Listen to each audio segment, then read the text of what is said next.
You're welcome to the Policy Council. My name is Okwemi Agbaje. This week we'll focus on Ehingbeti 2012, the 6th Lagos Economic Summit, which of course has always been christened Ehingbeti. This year the theme was From Bricks to Brinks, Lagos holds the key.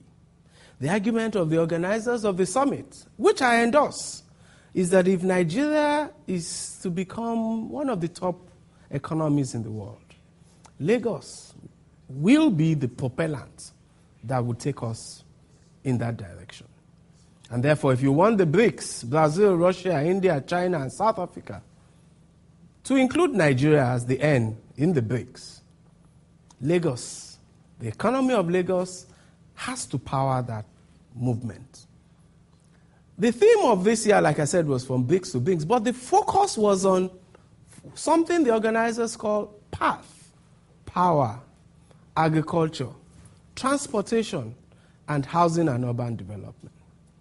Some of the speakers who caught my attention at the summit were, of course, the principal speaker, Bill Richardson, former U.S. Energy Secretary, former governor of New Mexico, Razia Khan of Standard Chartered, an economist, Solomon Adegbe-Kweno of the IFC, International Finance Corporation, and of course representatives of Wando Gas and Power, who spoke on the power sector. Of course, our governor, Babatunde Raji Fashola, SAN, made significant statements at that summit. The leader of the team that organized the summit and Lagos State Commissioner for Budget and Planning, Mr. Ben Akwabuze, had addressed a pre-summit press conference, which we would also share with you. I think it was a good outing for Lagos, like the previous ones. And of course, the hope is that, like the previous ones, there will be tangible deliverables from this summit. Enjoy the program.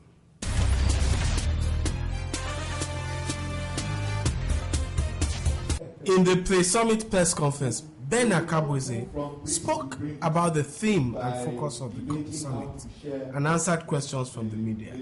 I also spoke at that session. Already has. We can only do so by producing a lot more, by becoming, a much more productive economy. And that's the key that we're saying that Lagos holds.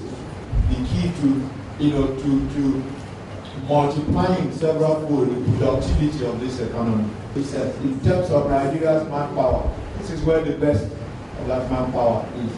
And if you can then translate all of that, to ideas and actions that produce goods and services that will lift this economy out of its currently not so good state. BRICS, as I said, is simply a concept that defines economies that are on the verge of breaking into the first world. To move to BRICS means that will offer our people a better standard of living than they currently enjoy. I think this is a moment of opportunity for Nigeria and indeed for all developing or emerging economies. If you look at the global rates of growth, economic growth, particularly since 2007 and 2008, you will find that there's a phenomenon in which the developed world, they are struggling to find economic growth at 2%, 1.5, 0.75, 1.25. In fact, today Europe is back in recession. And then you have the emerging world growing around 7-8%. China, Russia, Brazil, the BRICS that the Honorable Commissioner spoke about. And Nigeria, incidentally, also growing around 7%. The problem about Nigeria's growth is that the structure of Nigeria's economy makes that growth non-inclusive. So you have that growth concentrated around 3 sectors only: agriculture, which is 44%, and like the Commissioner explained, submodern, rain-fed, no policy support, no modernization at a subsistence level. So that 44% of your economy barely grows at 5% every year. But because it's so large, its 5% growth is significant. So there's a huge sub-optimization that doesn't affect the people. And then you have wholesale and retail trading, because we don't manufacture domestically. And then you have the third one, oil. Of course, we know how we handle our oil. It's export of crude. We don't refine domestically. So if you listen to what Lagos is doing, now Lagos, and I completely endorse the statement that Lagos holds the key. Lagos is not an oil economy. It's the capital of commerce, finance, industry, manufacturing. Indeed, it dominates many other sectors, including media, film, music, entertainment, telecoms, education, the professions, all the professions. Law, medicine, architecture, construction, transportation, power, in terms of consumption, and all of that. And even when you talk finance, insurance, capital markets, everything is dominated in Lagos. In short, Lagos is a private sector-driven economy. Growth in Lagos will affect the poor. Growth in Lagos creates jobs. That's why Lagos has the lowest rate of unemployment in Nigeria, by the way.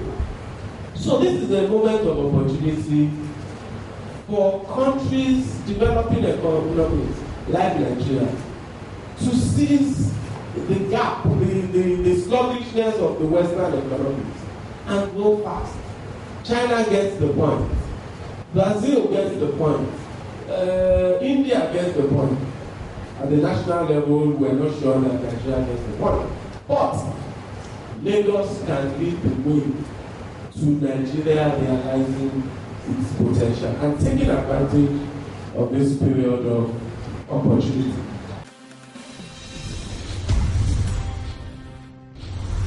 Governor Fashola, in his opening remarks, stressed that previous summits had contributed to economic growth and policy implementation in Lagos State.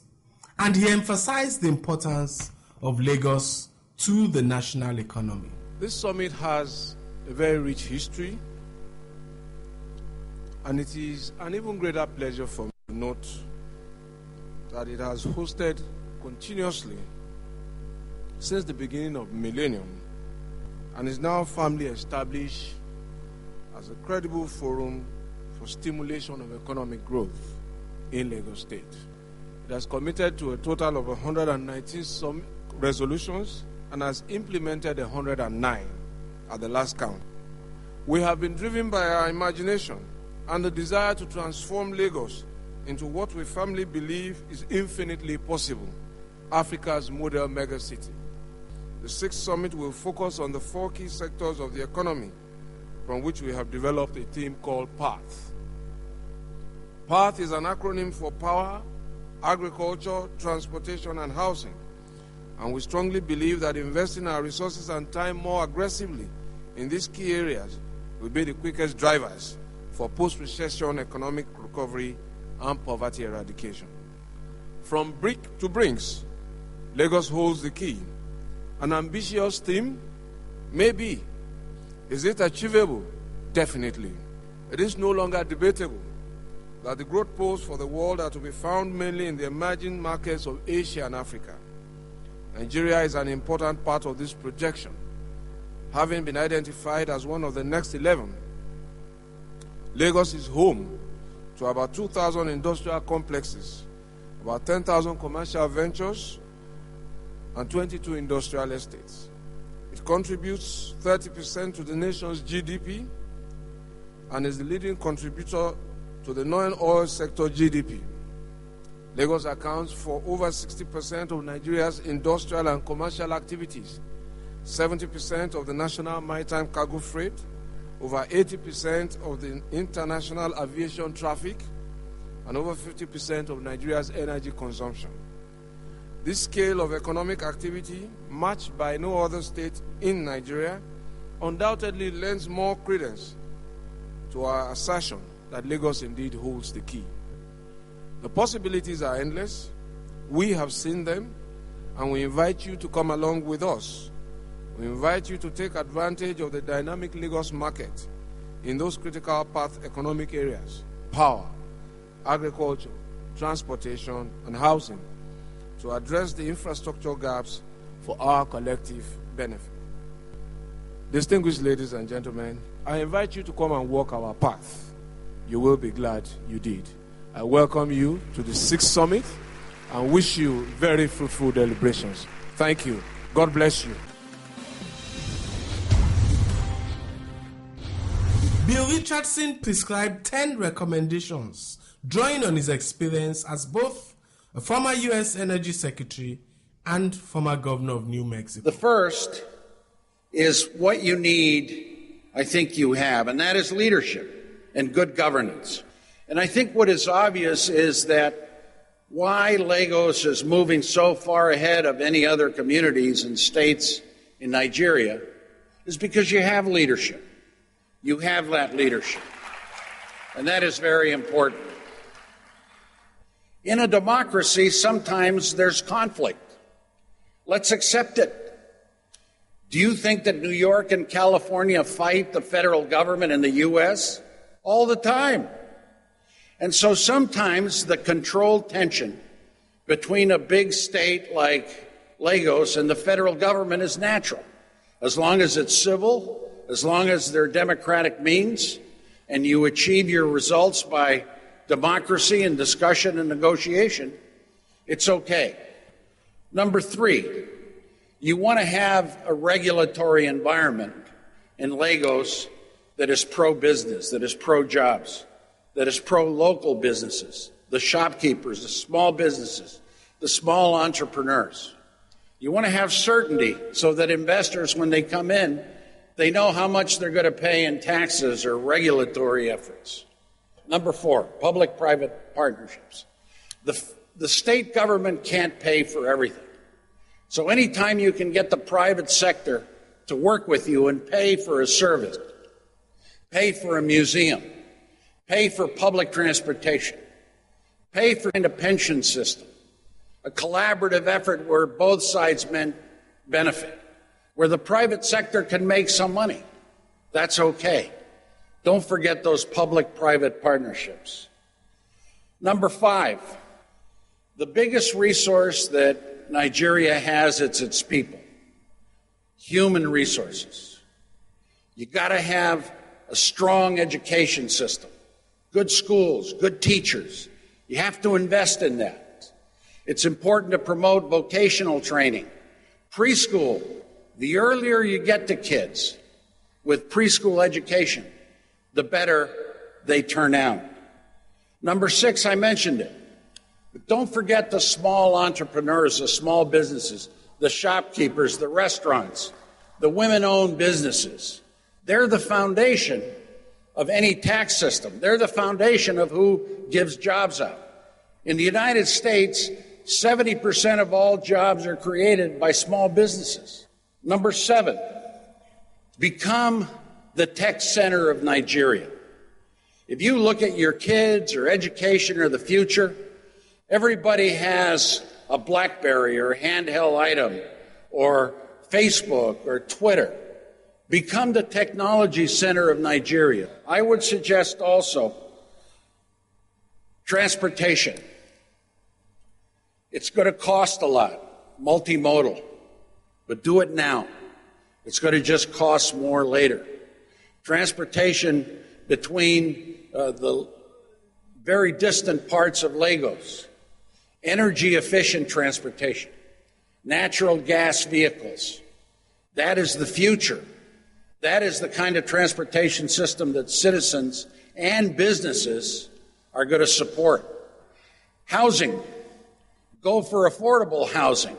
Home ownership. Let individuals own their home. Energy-efficient homes. Solar homes. Wind energy turbines powering these homes. I think it's also the soul of any city is its arts community. Art in the schools, theater. Promote that if there are efforts to bring together a community through music, art, or concerts, or painting. This is something that is very much a part of Nigeria. You're a country rich in art. My number 10 is women. Invest in women. The Zekan agreed that Lagos might indeed hold the key and argued counterintuitively that the world is still in the midst of a commodities and growth-led super cycle. There's no question that Lagos is significant, and everything that happens here is likely to be transformative of the wider economy's prospects. Incidentally, the criteria that was used for the choice of the so-called next 11 countries, the next 11 countries with large populations, that if they manage to grow, if they manage to raise the levels of productivity, will create transformative conditions in terms of global growth. Currently, of all the BRICS, it is only China that fits the definition of accounting for more than 4 or 5% of global GDP and having a big impact on the global economy. At this point, currently, total sub-Saharan African GDP is thought to be in the region of about 2% of the global total. It's clear that no single sub-Saharan African country, even one of the scale of Nigeria, where the two largest economies, South Africa and Nigeria alone, account for over half of sub-Saharan African GDP. But on a global scale, currently, it doesn't seem to be making the grade. Well, there are two more concepts that I would like everyone to focus on. One, which we've spoken about extensively, is the 7% club. If an economy can sustain growth of 7% for at least a decade, it's generally thought that that will be enough for the economy, mathematically, of course, to be doubling in size every 10 years. But it also means a lot more than that. There has been no record of structural transformation anywhere in the global economy that hasn't been accompanied by growth being sustained for a long period of time. Now, what is it that we mean by a supercycle? The definition, put simply, would be a period of historically high global growth, lasting a generation or more, driven by increased trade, high rates of urbanization, high rates of investment, and technological innovation that allows economies to grow that much faster. Essentially, a supercycle suggests that we'll see a step up in the global rate of growth relative to what came before, where from its current position by the year 2050, that's not very far away, Nigeria is expected to be the world's 4th largest country by population size. That demographic shift is going to be hugely meaningful in terms of what it might mean for consumption. But anyone doing growth simulations will see that if Nigeria doesn't do very much else apart from sustains its current growth rate, then pretty soon, depending on the growth assumptions that you use, it's going to overtake South Africa to become sub-Saharan Africa's largest economy. The thing that we would mention and why we would stress the supercycle and 7% club characteristics rather than just the BRICS is that if you look at the potential growth rates, it's clear to anyone that the most exciting opportunities do emerge here in Nigeria. Why? Because contrary to the belief that it's all been a resources-driven growth and therefore is somehow subject to what goes on in the global economy, the evidence that we've seen is that something more transformative has changed in the non-oil economy. We know that in terms of global economic vulnerabilities, Nigeria would still be very vulnerable to any decline in the oil price. That's a concern. The hope is that there can be more long-term savings, which allows the country to be less impacted by the volatility in fiscal receipts and overall oil receipts. But when we're looking at how Lagos, in particular, might hold the key to overall growth in this economy, we get more excited about the kind of economic conditions that we've seen in Lagos because we know that it's less dependent on those oil sector revenues than a lot of the other country.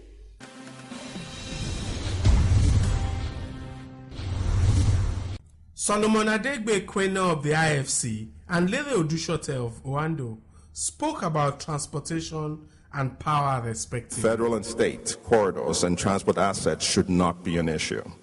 Moving people off the road to rail reduces the need for high fuel subsidies.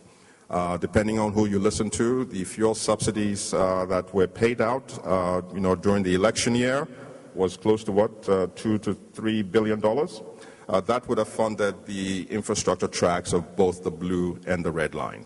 And this would have been really for 40 years. So that may have actually been a better investment of the fuel subsidies, especially because 60% of the fuel subsidies are consumed in Lagos State. So we need, as a country, to start to think beyond politics. We need to start to think about effective transport solutions, and we need to start to think about what's good for Nigeria. We know that there's a correlation between electricity consumption and economic development. We say, depending on who you listen to, Lagos State has a demand of between 6,000 megawatts and 12,000 megawatts in order to achieve its potential. That said, in Nigeria today, we're generating between 2,500 and 4,000 megawatts. Today, there is one gas pipeline that brings gas to Lagos. That's the Escravos-Lagos pipeline system. That pipeline has already reached its capacity. So what do we need to then do? We need to talk about developing additional infrastructure in now. There's a lot of infrastructure that's already on the table. What can Lagos State do to enable development of that infrastructure? Part of what we think they can do, given the key relationship or given the key position that Lagos State occupies, is to leverage their political influence and impress on the federal government and try and drive the federal government to achieve development of that additional infrastructure. There's an ELPS 2 that's been on the drawing board for a number of years, which will double the size of the existing gas pipeline that's bringing gas into Lagos. There's the Escravos-Lagos offshore pipeline system, which is another route taking gas into Lagos.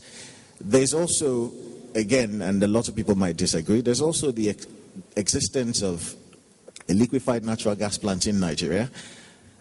There's no reason why we can't have a terminal in Lagos as a stopgap measure to get additional gas into Lagos, where every so often we can get additional gas in to come to Lagos. And a couple of years ago, we did have a few interruptions on that pipeline. There's no reason why Lagos State, again, cannot support the development of gas storage facilities in Lagos, as we've seen in other parts of the world, again, given its key importance, such that when we have interruptions on that gas pipeline, we still have a storage that we can lean on. In closing the summit, Governor Fashola told the story of Ehingbeti and called for investors and investments in path.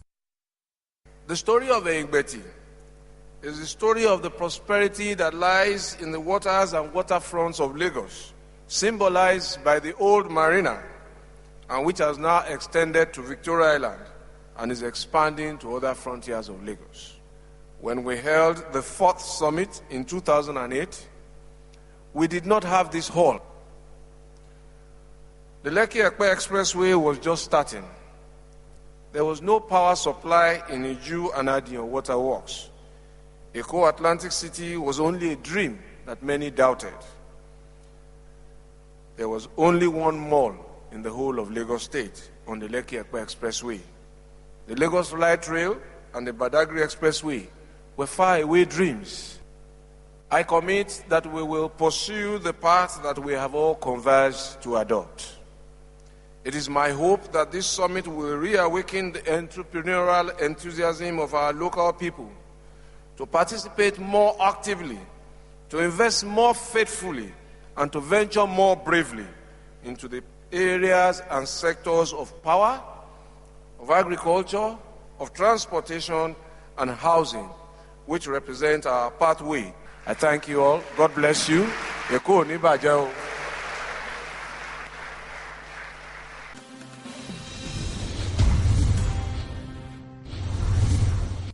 The 6th Lagos Economic Summit, Ehingbeti 2012, continued in that tradition of a rigorous interaction between policy and investment between government and the business community in exploring the economic opportunities in Lagos State and dissecting the sectors, the economic sectors, and indeed manifesting in investments, improvements in infrastructure and the investment climate.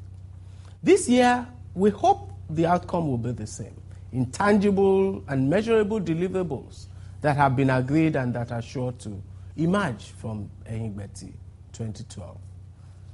I do believe, like the organizers, that Lagos holds the key to propelling Nigeria and West Africa, and perhaps Africa itself, into a better economy, into making Nigeria one of the top 20 economies, and indeed one of the brains. Thank you very much for watching. My name is Ehingbeti.